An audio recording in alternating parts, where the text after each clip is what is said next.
Training doesn't lead to change. That may be why you're frustrated, confused, or even disappointed by the lack of results from your latest change initiative training.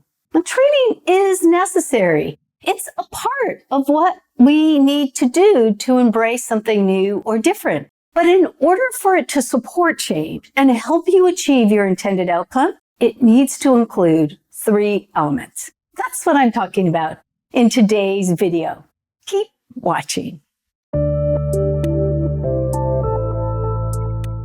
Welcome back to the channel. I'm Dr. Dawn Marie Turner, President of Turner Change Management and creator of the Readiness Mindset. If you're new to this channel, I invite you to subscribe. Every week, you'll receive a new video to help you use change to enable you and your organization to grow, to prosper, and to increase the health of you and your employees. Okay, let's get started. I have had many conversations with leaders and managers and employees who are frustrated about training programs that didn't work. That despite hours, days, and even weeks of training, people were still not using or following through on the desired activities or behaviors. The problem usually wasn't the training. The problem was often the expectation that the training could do all the heavy lifting needed to create sustainable change. And as a result, not enough work was done to get people ready for learning and adoption. Expecting your training program to carry the total weight of what's needed for people to adopt new activities and behaviors is like a marathon runner relying on that spaghetti dinner the night before the race to carry her across the finish line when she hasn't done any other preparation. Training is necessary, and it can and will support your change efforts. But to do so, to create the stickiness of those new activities and achieve your intended outcome, it needs to include 3 important elements. The first, context. Context means ensuring people have internalized the need for the change and are prepared for training. Internalization is the process we use to connect intellectually and emotionally with the change event.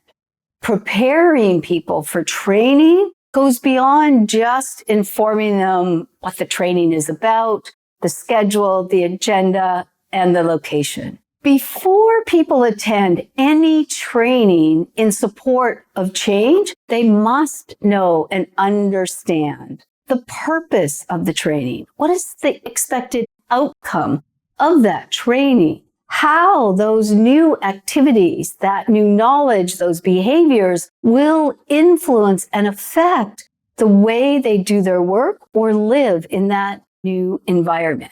They also need a clear vision of what it will look and feel like to do their job or work in that environment after the training, when they're using that new skill, that new knowledge. If you've ever taught a teenager to drive, you know what this level of preparation looks like and feels like. And you know that it starts long before they take their first driving lesson. Even before that teenager has taken their very first lesson, they've internalized why they need their driver's license. They can picture themselves driving the car, and they have a very clear vision of what it's going to look and feel like after they get their license. The second element that must be included for your training to support change is a clear purpose and to know how that training supports and aligns with the intended outcome.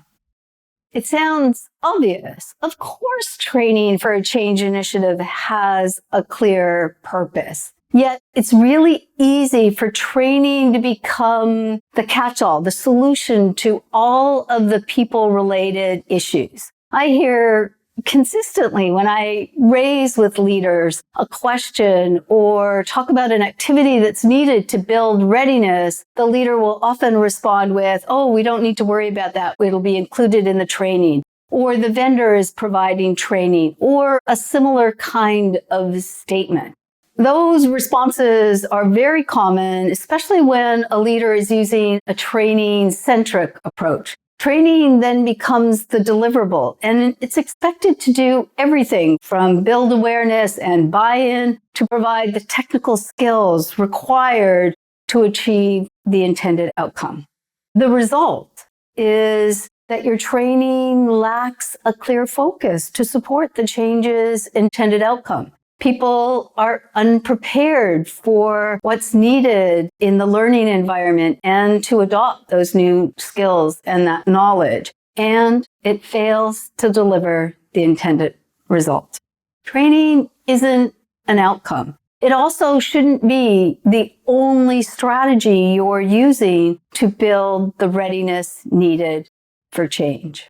In a previous video, I discussed the training-centric approach to organizational change. This approach is based on the erroneous belief that once people are trained, they'll adopt those new activities and behaviors. I'll post it in the show notes below. So you need to define a clear purpose and ensure that your training method aligns with the intended outcome. For example, in one large transformation, it was decided that the purpose of the training would only be to teach people how to use the new technology. The training was not expected to do all of the other work needed to ensure adoption. Things like the internalization of the change and the need for change, building the employees' perceived capability and readiness, the unlearning that needed to take place, and preparing them to learn that new technology. All of that came outside of the specific training program. Training then shifted from the solution to one step in helping people navigate that change process. The third element you need to have training support your change efforts is post-training reinforcement until those new activities have become embedded as normal. Learning or gaining new skills doesn't mean you'll use them. Just think about it for yourself. Right in the comment section, if you've ever taken some training and found yourself either letting it idle on a shelf or reverted to your previous pattern or habit despite learning a new way of doing something or a new skill or activity. If you want those new activities, those new skills, that knowledge to stick, post-training reinforcement and support is necessary.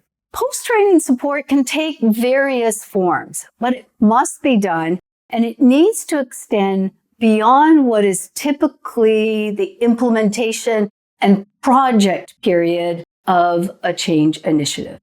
Training doesn't fail because individuals are unable or unwilling to learn. It fails because people aren't prepared for learning, and the process, policies, and the management practices don't support embedding that new learning, those new activities into the pattern of the operation until they become the normal operating patterns and habits or ways of working. That need for reinforcement and post-training support is why with all of our change management training, we follow up with participants for a full year following the course, and we invite them to join our community. I'm often asked, when is the best time for training? To define the best time for training, there are two things to consider in addition to ensuring that people are well prepared. The first is their level of readiness. aligning the start of the training with the continuum of change will ensure people have sufficient readiness for new learning and training. Readiness for training can begin in and around the latter part of the discovery phase of our change process, and certainly during the implementation phase. I've done a previous video about the continuum of change, that predictable pattern that we all go through when engaging in change, and I will post it in the show notes below. The second thing to consider when looking at timing for your training will be, when will people be expected to apply and use the new knowledge and skills learned within the training program? Training needs to be given when people can apply those new knowledge and skills. Therefore, you need to plan enough time and support for people to prepare, to unlearn, to learn the new activities, and then set up to apply them as quickly as possible after that learning. Just a little side note on the unlearning process, which it's easy to overlook. Adults, unlike children, must go through an unlearning process. Unlearning is the process we use for overriding well-established patterns of activities and behaviors to clear the space for us to learn something new. And that unlearning process is especially important when you expect people to do a familiar activity or behavior differently. The unlearning process also can be more complex, takes more energy, and more time than learning. Therefore, when designing your training program, you must pay as much attention to the unlearning as to the new learning. When people are not adequately prepared for the training, they're unlikely to learn. And all of those new activities, those behaviors, they won't stick, including these three elements. When planning for training on your change initiatives will help ensure that people can learn, that those new activities, those new behaviors, that new knowledge sticks, and that you achieve your intended outcome. Thanks for watching. I'll see you again soon. Bye for now.